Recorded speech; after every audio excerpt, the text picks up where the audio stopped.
Hello guys, my name is Krishna. I am an English language trainer. आपका हमारी regular series difference between में एक बार फिर से स्वागत है। और आज जिन टू वर्ड्स के बारे में हम डिस्कस करेंगे वो है इट और दिस। हम यहाँ आज आपको बताएंगे कि इन दोनों वर्ड्स में म्यूचुअल डिफरेंस क्या है और किस कॉन्टेक्स्ट में हमें कौन सा वर्ड यूज करना है। ऐसे बहुत सारे स्टूडेंट्स हैं जिनको लगता है कि शायद इट और दिस में कोई डिफरेंस नहीं है। उसके पीछे रीजन ये है कि अगर मैं ये कहूं इट इज ए मार्कर या फिर मैं ये कहूं दिस इज ए मार्कर, दोनों का हिंदी सेंस सेम आता है, यह एक मार्कर है। तो सवाल ये आता है मन में कि क्या फिर ये सेम है या फिर इनमें कोई म्यूचुअल डिफरेंस है, और डिफरेंस अगर है तो वो क्या है। तो आज ऐसे बहुत सारे क्वेश्चंस के आंसर आपको मिलने वाले हैं, बहुत सारे डाउट्स क्लियर होंगे। हो सकता है आपके पास कुछ इंफॉर्मेशन पहले से हो, थोड़ा बहुत कुछ आप जानते हो, लेकिन अगर आप वीडियो को लास्ट तक देखते हैं तो ऐसे बहुत सारे पॉइंट्स हैं जो आपके आज क्लियर हो जाएंगे, कुछ नया भी आपको मिलेगा। I am damn sure. Okay, तो बने रहिए वीडियो के लास्ट तक, बिना स्किप किए आप इस वीडियो को देखिए। फिर जब कभी आप इट और दिस को फेस करोगे तो ज्यादा कॉन्फिडेंस के साथ फेस करोगे और ज्यादा क्लैरिटी के साथ आप इट और दिस का यूज कर पाओगे। तो गाइस फिलहाल हम इंट्रोडक्शन लेते हैं इट का। इट एक टू लेटर वर्ड है, इसका हिंदी मीनिंग है यह प्रोनाउंसिएशन इट। और पार्ट्स ऑफ स्पीच में ये किस कैटेगरी में आता है? प्रोनाउन। और प्रोनाउन में भी ये कौन सा प्रोनाउन है? Personal pronoun. ओके, अब हम इंट्रोडक्शन लेते हैं दिस का। ये फोर लेटर वर्ड है, हिंदी मीनिंग होता है इसका यह है प्रोनाउंसिएशन दिस। और पार्ट्स ऑफ स्पीच क्या है इसका? प्रोनाउन। और प्रोनाउन में भी ये कौन सी कैटेगरी का प्रोनाउन है? डेमोस्ट्रेटिव। और प्रोनाउन के साथ साथ ये एडजेक्टिव में भी स्टडी किया जाता है, और एडजेक्टिव में ये कौन सा एडजेक्टिव है? Demonstrative adjective. ये इन दोनों का शॉर्ट इंट्रोडक्शन हो गया। गाइस अब हम डिस्कस करते हैं कुछ ऐसे माइक्रो पॉइंट्स जिनको समझने के बाद आप इनका म्यूचुअल डिफरेंस समझ पाएंगे। तो इट को लेकर के सबसे बड़ा पॉइंट ये है, सबसे इंपॉर्टेंट पॉइंट जो आपको ध्यान रखना है कि इट बाय नेचर कैसा है? Non demonstrative. यानी हम किसी चीज की तरफ संकेत करने के लिए इट का यूज नहीं करते। ये मोस्टली क्या करता है? सब्स्टिट्यूट करता है। सब्स्टिट्यूट मतलब क्या, वो अभी मैं एग्जांपल से आपको क्लियर करता हूं।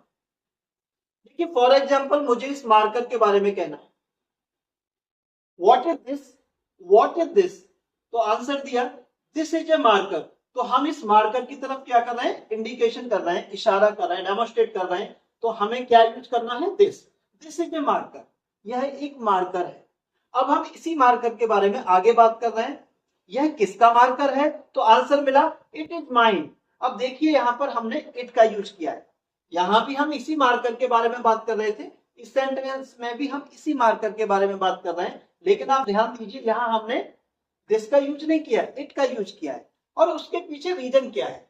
जब हम किसी चीज का इंट्रोडक्शन देते हैं, किसी पर्सन का या किसी थिंग का इंट्रोडक्शन देते हैं, तो हम स्टार्टिंग किससे करते हैं? दिस से।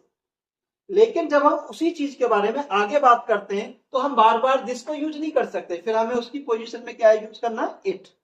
ये जो इट वर्ड आप देख रहे हो, ये इस समय किसको रिप्लेस कर रहा है? मार्कर को।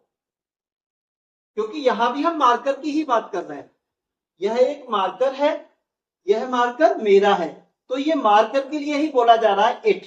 तो ये इट नाउन को रिप्लेस कर रहा है मार्कर को। और प्रोनाउन की डेफिनेशन क्या होती है? जो नाउन को रिप्लेस करे। तो इट क्या है? एक पर्सनल प्रोनाउन, राइट। तो ध्यान रखें कि ये रिप्लेस करता है नाउन को। ओके, दिस रिप्लेस नहीं करता है, दिस क्या देता है? इंट्रोडक्शन। तो इट का यूज आप ज्यादा देखेंगे, दिस का कम होगा, क्योंकि दिस केवल इंट्रोडक्शन के लिए यूज होता है, उसके बाद फिर इट का ही यूज होगा। ओके, अब हम सेंटेंस नंबर 2 देखते हैं।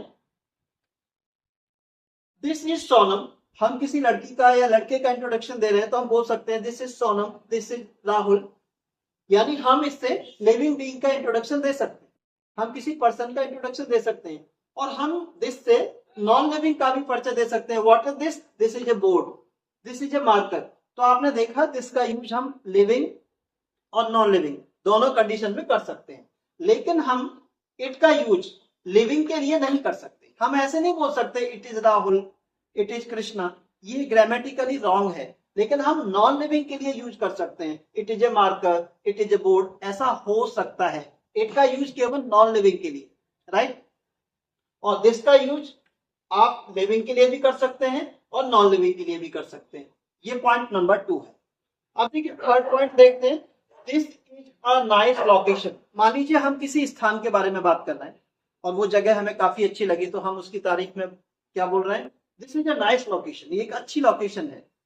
लेकिन हम ऐसे नहीं कह सकते this was a nice location या this will be a nice location, क्योंकि तो जो चीजें नियर टाइम में होती हैं उसके लिए दिस का यूज किया जाता है, राइट। लेकिन अगर हम इट की बात करें, फॉर एग्जाम्पल यहाँ पे इट का सेंटेंस देखिए, it is a hot day, यह एक गर्म दिन है। It was a hot day, यह एक गर्म दिन था। It will be a hot day, यह एक गर्म दिन होगा। तो हम इट का यूज प्रेजेंट, पास्ट, फ्यूचर तीनों टेंसेज में कर सकते हैं, लेकिन दिस का यूज मोस्टली आपको प्रेजेंट टेंस में करना होता है, क्योंकि टाइम लाइन पर प्रेजेंट को ही रिप्रेजेंट करता है दिस। दिस प्रेजेंट के साथ कनेक्टेड है जब हम टाइम लाइन पर डिस्टेंस की बात करते हैं। ओके, तो ये एक छोटा सा डिफरेंस है। मोस्टली दिस का यूज प्रेजेंट में होगा, इट का यूज तीनों टेंसेज में हो सकता है। अब नेक्स्ट देखते हैं नंबर 4।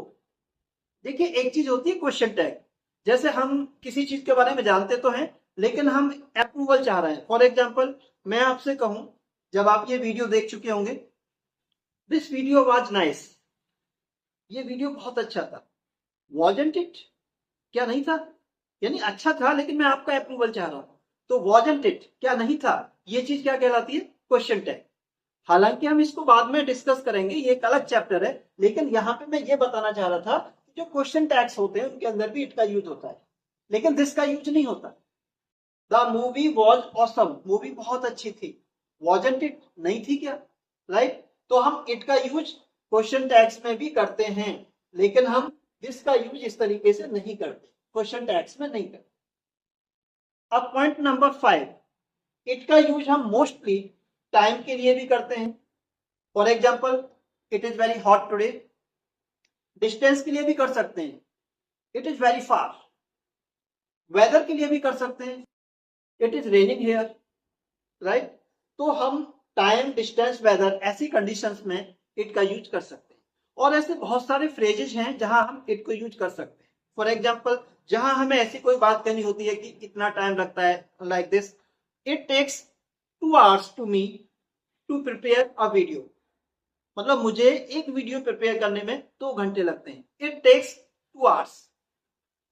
ओके, अगर हम पास्ट में बोल रहे हैं इट टुक 2 hours, 2 घंटे लगे। फ्यूचर में बोलना चाहें इट विल टेक 2 hours।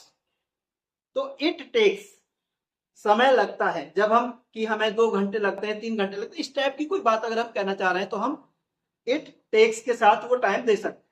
जब हम इस टाइप को कोई सेंटेंस या फ्रेज दे रहे होते हैं जहां हम कह रहे होते हैं इतना समय हो गया है, जैसे मैं अगर कहूं कि इस ऑफिस में काम करते हुए मुझे लंबा समय हो गया है, it has been a long time to me working in this office, right.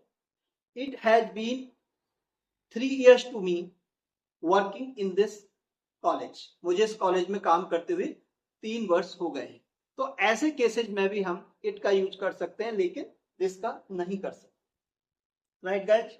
ये था कुछ डिफरेंस इट और दिस का। आई होप इस वीडियो को अच्छे से देखने के बाद, समझने के बाद बहुत हद तक आपके जो डाउट्स हैं इट और दिस को लेकर वो क्लियर हो जाएंगे।